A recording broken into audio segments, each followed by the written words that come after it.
Saat kita selesai berdoa, memang mungkin persoalan pergumulan kita belum terselesaikan saat itu juga. Namun satu hal yang pasti, pengharapan, iman, dan kasih itu pasti bertumbuh di dalam hati dan pikiran kita. Shalom, selamat pagi, salam sejahtera dari Tuhan kita Yesus Kristus. Bersyukur kepada Tuhan karena hari ini Senin tanggal 28 April 2025 Tuhan Yesus masih memberikan kesempatan kepada kita untuk boleh bertemu lagi dalam program mendengar suara Tuhan. Saudara-saudara kekasih Kristus, sebelum kita membaca dan merenungkan kebenaran firman Tuhan, mari kita berdoa.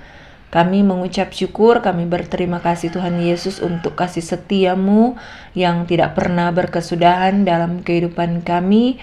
Pagi ini kami bangun, tubuh kami sehat, tubuh kami kuat, semua berkat pertolongan dan cinta kasih Tuhan dalam kehidupan kami. Dan pada kesempatan pagi ini kami hendak membaca dan merenungkan firman Tuhan. Tuhan Yesus tolong, Roh Kudus tolong kami, sehingga kami mengerti apa yang menjadi maksud isi hati Tuhan bagi kami, yang juga sebagai bekal bagi kami dalam kami menjalani hari-hari kami. Setiap kuasa kegelapan iblis yang mencoba untuk mencuri kebenaran firman-Mu, kami mau bersatu hati Tuhan. Kami mau tolak, kami patahkan, kami hancurkan kuasanya di dalam nama Tuhan Yesus Kristus. Biarlah Roh Kudus Tuhan berbicara, menaburkan benih-benih firman Tuhan. Benih firman Tuhan bertumbuh, berakar, bahkan bisa berbuah di dalam kehidupan kami setiap hari. Sembunyikan hamba di balik salib-Mu. Di dalam nama Tuhan Yesus kami sudah berdoa serta mengucap syukur kepada-Mu. Haleluya. Amin. Pembacaan Alkitab kita pada hari ini terambil dari kitab Habakuk pasal 2 ayat 18 hingga ayatnya yang ke-20. Sekali lagi, kitab Habakuk pasal 2 ayat 18 hingga ayatnya yang ke-20. Apakah gunanya patung pahatan yang dipahat oleh pembuatnya? Apakah gunanya patung tuangan pengajar dusta itu? Karena pembuatnya percaya akan buatannya, padahal berhala-berhala bisu belaka yang dibuatnya. Ayat 19, celakalah orang yang berkata kepada sepotong kayu, terjagalah, dan kepada sebuah batu bisu, bangunlah. Masakan dia itu mengajar? Memang ia bersalutkan emas dan perak, tetapi roh tidak ada sama sekali di dalamnya. Ayat 20, tetapi Tuhan ada di dalam bait-Nya yang kudus. Berdiam dirilah di hadapan-Nya, ia segenap bumi. Demikian jauh pembacaan Alkitab kita. Perenungan kita diberi judul Menerima Pengajaran Tuhan. Saudara-saudara yang dikasihi oleh Tuhan kita Yesus Kristus, celakalah orang yang percaya dalam menyembah berhala. Karena berhala adalah benda yang mati yang diciptakan, yang dibuat oleh tangan manusia. Berhala itu memang indah ya, memang indah, memang menarik hati karena disalut dengan emas dan perak. Mengapa manusia menyukai berhala? Jawabannya karena manusia itu cenderung realistis. Ia lebih suka terhadap yang kelihatan daripada yang tidak kelihatan. Berhala dipandang dan diperlakukan sebagai benda yang memiliki kekuatan magic, dan manusia dapat mendikte berhala untuk memenuhi harapannya, untuk memenuhi keinginannya dan cita-cita dari manusia tersebut. Dalam kitab Mazmur pasal 115 ayat 4 hingga ayatnya yang ke-6, Mazmur 115 ayat 4 sampai 6, saya bacakan untuk kita firman Tuhan. Berhala-berhala mereka adalah perak dan emas, buatan tangan manusia. Mempunyai mulut tetapi tidak dapat berkata-kata, mempunyai mata tetapi tidak dapat melihat, mempunyai telinga tetapi tidak dapat mendengar, mempunyai hidung tetapi tidak dapat mencium, Saya tambah ayatnya yang ketujuh, mempunyai tangan tetapi tidak dapat meraba-raba, mempunyai kaki tetapi tidak dapat berjalan, dan tidak dapat memberi suara dengan kerongkongannya. Jadi sekali lagi dikatakan bahwa berhala itu mempunyai mulut tetapi tidak dapat berbicara. Mereka memiliki mata tetapi tidak bisa melihat. Mereka juga memiliki telinga, tetapi telinga mereka itu tidak bisa digunakan untuk mendengar, dan hidung yang mereka miliki tidak juga bisa dipakai untuk mencium aroma atau bau. Bagaimana mungkin sebuah berhala dapat melakukan keajaiban, mujizat, magic untuk memenuhi segala harapan, kebutuhan, keinginan, cita-cita dari manusia? Saudara-saudaraku yang dikasihi oleh Tuhan kita Yesus Kristus, firman hari ini menegaskan bahwa Tuhan Allah pencipta dan pemberi nafas hidup manusia berada di dalam bait-Nya yang kudus. Walaupun tidak kelihatan, namun oleh banyak pengalaman mujizat Tuhan Allah yang dialami oleh bangsa Israel yang sudah dinyatakan Tuhan dalam tabut perjanjian yang ada di dalam ruang maha kudus di bait Allah, maka Nabi Habakuk mengingatkan bahwa Tuhan berada di dalam bait-Nya yang kudus. Karena itu segenap umat, segenap bumi, artinya semua manusia harus berdiam diri di hadapannya dan bukan berbicara kepada berhala-berhala yang tidak berguna, karena berhala-berhala itu adalah buatan tangan manusia, ciptaan manusia, dan tidak bernyawa, tidak bisa melakukan suatu aktivitas atau kegiatan atau pergerakan untuk dirinya sendiri. Nah, saudara-saudaraku, bagi kita, apakah selama ini kita memberi prioritas lebih kepada apa? Kepada materi kah? Kepada uang, kepada jabatan, hobi, atau tawaran dunia yang lainnya daripada Tuhan?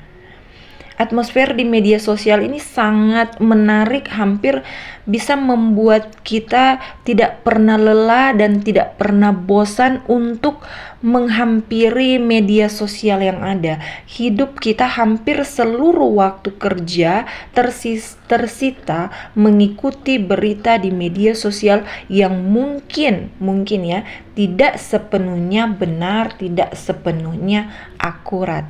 Saudaraku, pembacaan hari ini mengingatkan juga agar kita memprioritaskan waktu dan perhatian kita kepada firman Tuhan, karena tujuan dari semua kegiatan dan usaha kita, termasuk kegiatan kita, aktivitas kita dalam menggunakan media sosial, agar supaya kehidupan kita itu bahagia, kehidupan kita itu senang, setidaknya juga kehidupan kita itu sejahtera.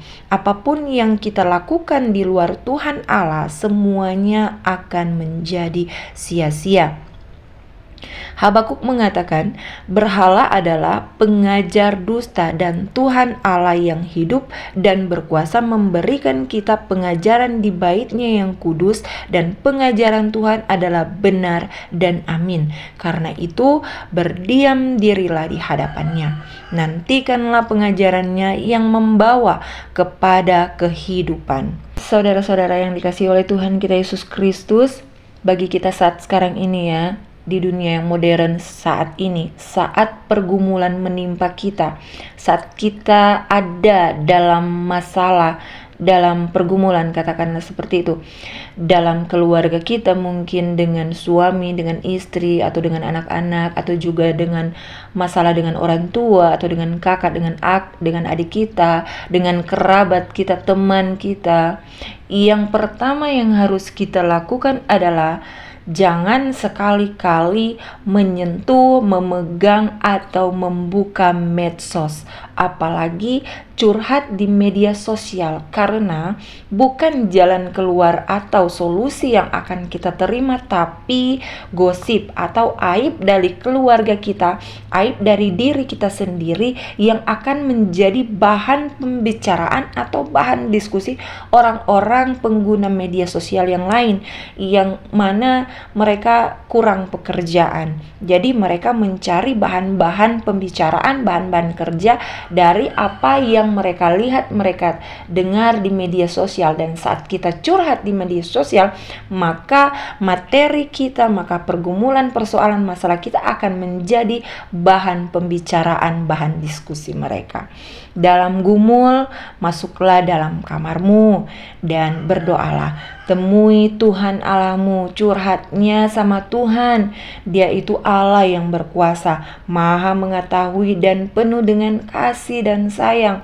Di dalam hadiratnya ada penghiburan dan ada pengajaran yang akan menuntun kita pada jalan-jalan yang dikehendakinya. Saudara-saudaraku, setelah kita clear dengan Tuhan, pengalaman ini terjadi dalam kehidupan saya, dan saya percaya pasti ini juga dari beberapa kita sudah pernah mengalaminya. Saat selesai dengan Tuhan, kemudian kita utak-atik handphone kita, pegang-pegang media sosial kita dalam penggunaan bahasa yang kita pakai di media sosial itu pasti adalah bahasa-bahasa yang positif, bukan bahasa-bahasa negatif. Pengertiannya seperti ini. Sebelum kita masuk dalam hadirat Tuhan, sebelum kita masuk dalam doa, ada beban masalah yang kita bawa, yang kita pikul sendiri. Namun saat kita membawanya, melepaskannya di kaki Tuhan dalam doa, beban itu sekarang menjadi tanggungan atau dipikul oleh Tuhan. Dan kita lepas dari beban yang kita rasa, yang telah kita bawa pada saat sebelum kita masuk dalam ruang doa atau dalam doa kepada Tuhan. Dan setelah beban itu ada kepada Tuhan, kemudian kita keluar, bukan keluar dari hadirat Tuhan, tapi setelah selesai dalam doa, beban kita terlepas saat kita menggunakan media sosial, saat kita berkomunikasi dengan orang lain, dengan orang-orang yang ada di sekitar kita, maka yang terpancar dari kehidupan kita adalah berkat, beban yang terlepas. Masalah kita belum selesai, tapi kita sudah mampu untuk menjadi berkat bagi orang lain. Saudara-saudaraku yang dikasihi oleh Tuhan kita Yesus Kristus, kepada Tuhan kita dapat membawa beban dan semua pergumulan hidup kita melalui doa. Percayalah, dengan mendoakan apa yang kita usahakan, apa yang menjadi gumul kita, Tuhan Allah akan menjawab menurut caranya sendiri. Dan sambil menantikan jawaban dari Tuhan, layanilah Dia dengan sungguh apapun tantangannya, karena orang benar akan hidup oleh imannya kepada Kristus Yesus. Haleluya, amin. Mari kita berdoa. Terima kasih Tuhan Yesus untuk kebenaran firman-Mu di pagi hari ini. Sungguh sangat memberkati kami, dan Tuhan tolonglah kami sehingga kami mampu mempraktekkan, mengaplikasikan firman Tuhan di pagi hari ini di dalam kehidupan kami setiap hari. Walaupun ada begitu banyak godaan, tawaran dari berhala-berhala dunia ini Tuhan, namun kami mau semakin hari semakin mencintai Yesus, semakin mencintai waktu bersama dengan Yesus di dalam hadirat-Mu Tuhan. Tolonglah kami, tuntunlah kami di sepanjang hidup kami, di sepanjang hari ini Tuhan. Berkati kami di dalam segala tugas, aktivitas pekerjaan kami, dalam segala pelayanan kami. Biarlah apapun yang kami lakukan semuanya berkenan di mata Tuhan. Tuhan Yesus, Engkau melawat saudara-saudara kami yang sedang dalam keadaan sakit. Engkau jamah, Engkau sembuhkan mereka, karena Engkau adalah Jehovah Rafa bagi kami, Allah yang memulihkan, Allah yang menyembuhkan. Tuhan, untuk mereka yang sedang lemah iman, Tuhan mari Engkau kuatkan mereka yang sedang dalam susah hati. Tuhan, Engkau hiburkan mereka yang sedang dalam putus asa, yang dalam beban berat. Tuhan beri pengharapan yang baru, bahkan bagi mereka yang terikat, terbelenggu oleh dosa-dosa. Tuhan, Engkau bebaskan, lepaskan mereka, dan biarlah kemenangan demi kemenangan menjadi nyata atas kehidupan mereka. Tuhan, yang sedang dalam pergumulan persoalan kehidupan, Tuhan hadir dan memberi jalan keluar, serta Tuhan nyatakanlah mujizat-mujizat-Mu atas kehidupan mereka. Kami serahkan sepenuhnya ke dalam tangan pengasihan-Mu, Engkau yang bekerja dan berkarya di dalamnya, dan semuanya itu untuk hormat serta kemuliaan nama Tuhan. Inilah yang menjadi doa, harap, dan mohon kami kepadamu. Mari Tuhan, Engkau sempurnakan doa kami dengan doa yang sudah Engkau ajarkan kepada murid-murid-Mu dan yang akan kami ucapkan bersama-sama. Bapa kami yang di surga, dikuduskanlah nama-Mu, datanglah kerajaan-Mu, jadilah kehendak-Mu di bumi seperti di surga. Berikanlah kami pada hari ini makanan kami yang secukupnya, dan ampunilah kami akan kesalahan kami, seperti kami juga mengampuni orang yang bersalah kepada kami. Dan janganlah membawa kami ke dalam pencobaan, tetapi lepaskanlah kami daripada yang jahat. Karena Engkaulah yang empunya kerajaan dan kuasa dan kemuliaan sampai selama-lamanya. Saudara-saudara, terimalah berkat Tuhan. Allah sumber pengharapan memenuhi kamu dengan segala sukacita dan damai sejahtera di dalam iman kamu, supaya oleh kekuatan Roh Kudus kamu berlimpah-limpah dalam pengharapan. Amin. Demikian perenungan kita di pagi hari ini. Yang berbahagia ialah setiap kita yang mau melakukan kebenaran firman Tuhan dan bukan hanya menjadi pendengar saja.